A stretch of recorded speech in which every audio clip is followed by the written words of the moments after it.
This is the plan that I've repeatedly warned about, to take the tools of oppression used to tackle the coronavirus and use them all, lockdowns, forced business closures, exclusion zones, isolation, all of that, all of those measures, including destroying private property rights and private income in order to tackle the climate crisis.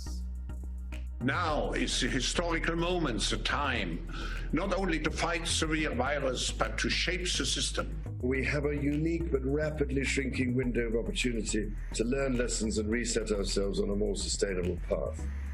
It is an opportunity we have never had before and may never have again.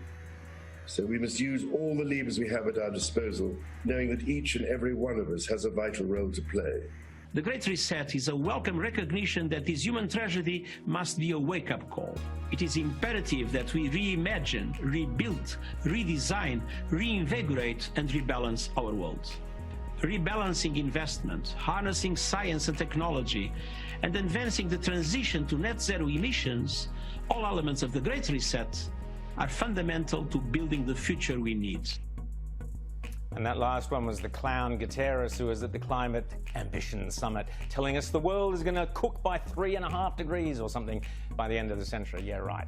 This Great Reset is as serious and as dangerous a threat to our prosperity, to your prosperity and your freedom, as we have faced in decades, with these powerful bodies, including the World Economic Forum, the United Nations, the International Monetary Fund, and even Prince Charles boasting, yes, boasting that within a few short years, yes, their words, you will own nothing and you will be happy.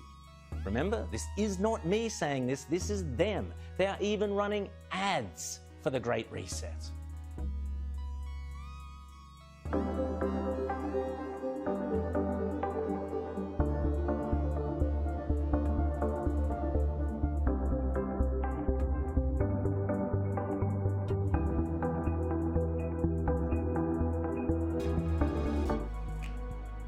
A handful of countries will dominate. I wonder which ones they might be.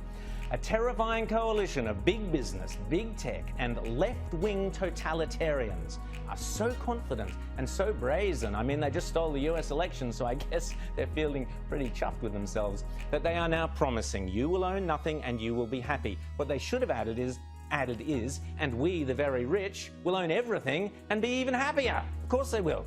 The great tragedy here is that Prince Charles is involved in this fascist, corporatist global push and is thereby putting our entire constitutional monarchy at risk. Queen Elizabeth, please give the bloke the punt. It is critical, and I urge you to write to your MPs over the holidays to insist that no Australian public servant or member of parliament, no individual on the Australian public purse attends the World Economic Forum in Lucerne in May, which is where this obscenity is scheduled to begin. Please write to your MPs and tell them. And you think I'm just imagining this stuff? Crazy old Rowan with his conspiracy theories? Think again. This garbage is already deeply embedded into our state and federal governments. I've spoken before about the insidious phrase "build back better," which sounds like common sense, but is in fact just one of several slogans for the Great Reset. Another being the Orwellian phrase, the Fourth Industrial Revolution. Here's old Klaus again, minus the white cat on his knee, telling us all about the Fourth Industrial Revolution. The Fourth Industrial Revolution will impact our lives completely. It will not only change how we communicate, how we produce, how we consume, it will change actually us, our own identity, and of course gives life to such policies and developments like smart traffic, smart government, smart cities. What we will see is that everything will be integrated into an ecosystem driven by big data and driven particularly by close cooperation also of governments with business, civil society. And this revolution will come at a breathtaking speed. It will be like a tsunami. Like a tsunami in the Fourth Industrial Revolution, you will own nothing, but you will be happy. That is an order. It Gets worse. The World Economic Forum are now blatantly saying capitalism needs a dose of Marxism. As I say, it's not like they're hiding their sinister intentions.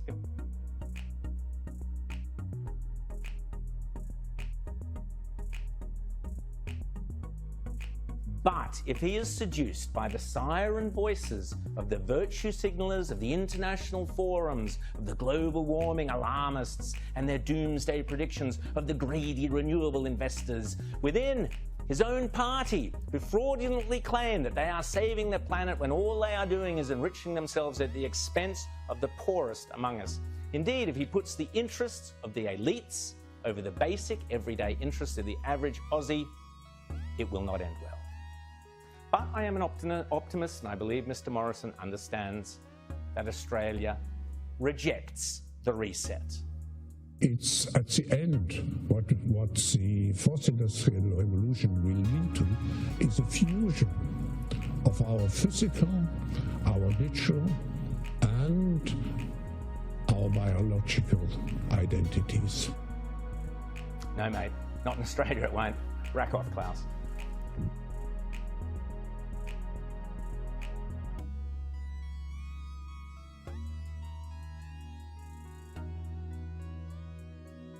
E uma coisa que eu chamo a atenção são as guerras climáticas.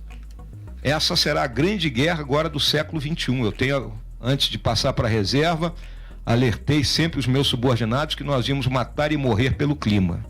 Aguardem isso aí. A Operação Popeye foi um programa de manipulação do clima durante a Guerra do Vietnã. O que eles queriam fazer era semear nuvens ou criar nuvens para causar chuvas torrenciais sobre as tropas no campo de batalha. O objetivo? Aumentar a precipitação e bloquear o acesso dos norte-vietnamitas às rotas de suprimento. E deu certo?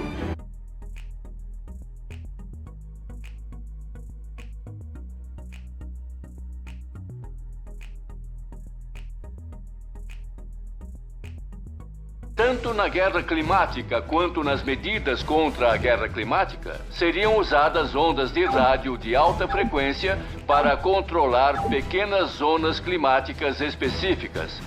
E, para muita gente, é exatamente esse o futuro da guerra. E o mais assustador, o HAARP é apenas um de vários transmissores similares ao redor do mundo.